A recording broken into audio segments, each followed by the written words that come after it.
سلام بینندگان سامانه رادیوی آزادی. همصحبت ما هستند یکی از نفرانی که در بین جوانان در تاجیکستان خیلی محبوبیت خاص دارند. شان امسی ریپ سرای جوانی تاجیکی اخیراً با سرودن یک ترانه از دور شدن خودش از صحنه ریپ خبر داد. خوش آمدید شان به صحبت ما. سلام باشین اکای امریدین. شان چرا از صحنه رفت؟ من فکر میکنم مخلصای ما علاقه بخشن و فهمیدگی هستن که چی با ما بحث کردم. خیلی سبب اساسیش که چیزی که من رپ میخواستم، یعنی که راستیگه ما حالتی بود که وقتی که من رپ میخوندم میدونستم که مادری من رپ میزون میکشت که پدری من راضی بود. اما خیلی بود سوالی که رپای داشتم میخوندم، خیلی دوره بیعقلی بود. میخوندم خیلی رپایی که داشتم داشته دیگه یعنی که امی رپ نامی مرا سیاه کردی بود.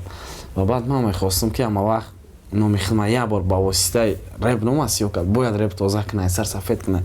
به همین خاطر من نامی خدمه سفید کرد. تا نیستم حتی با فکر میکنم در سال 2013 ممکن جای سفید شده باشم نامی من سیاهی که رپ نامی مده با علاقه من سفید کردم.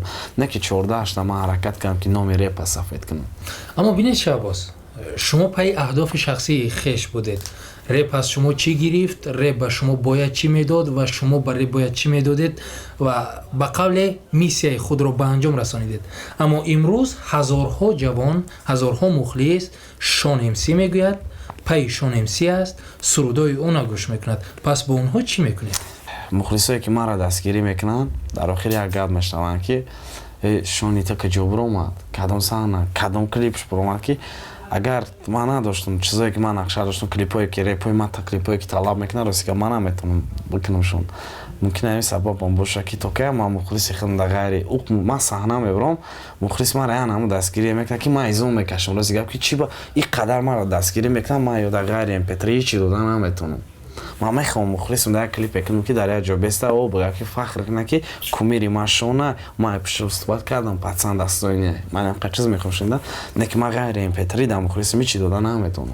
پس میشد گفت یکی از سبب‌های از صحنه دور شدن شما مشکل مالیوی است. بله این خیلی گفتم میشه برای که من تو استودیو شخصی ندارم واسه که از میبینید قریبا معرف سرا دارم اما تو استودیو شخصی ندارم. من دو کلیپی که من فکر میکنم دو کلیپی دارم که بودجهش بسیارتر از خودش دیگه است که حتی امروز تخمین دینه و که گیم که نیستم. من شخصا خودم یگان کلیپ که نیستم.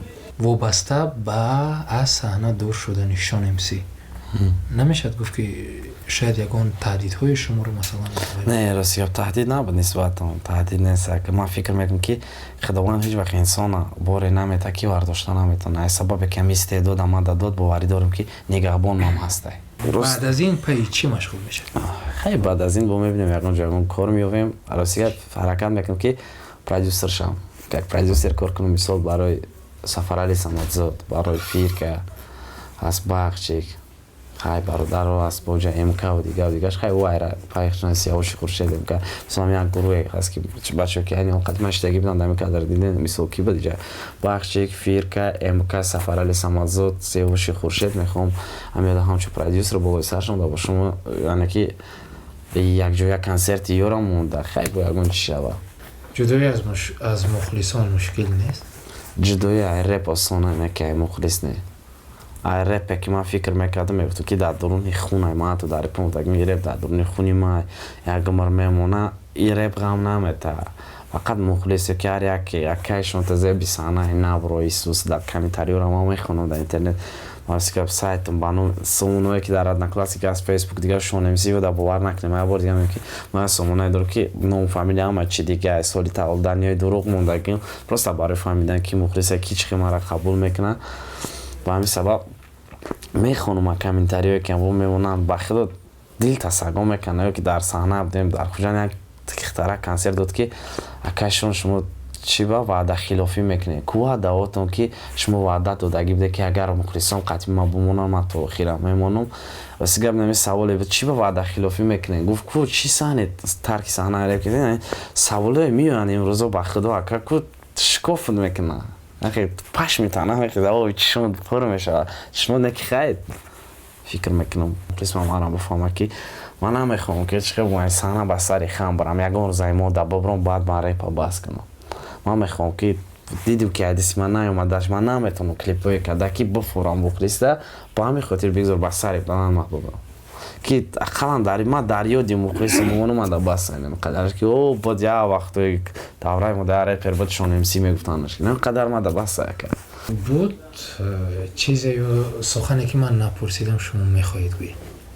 بعد چیز دیگه گفتم میخوام که کسایی که معنای 12 را به نهایت ما 23 سوال میدن که معنای 12 چیه معنای 12 چیه که در بود و هم میگم که کتاب قرآن سوره بقره آیت 69 بخونین آیه 12 معلومات گفتم میتونید که جواب همین سوال شما در هم کتابه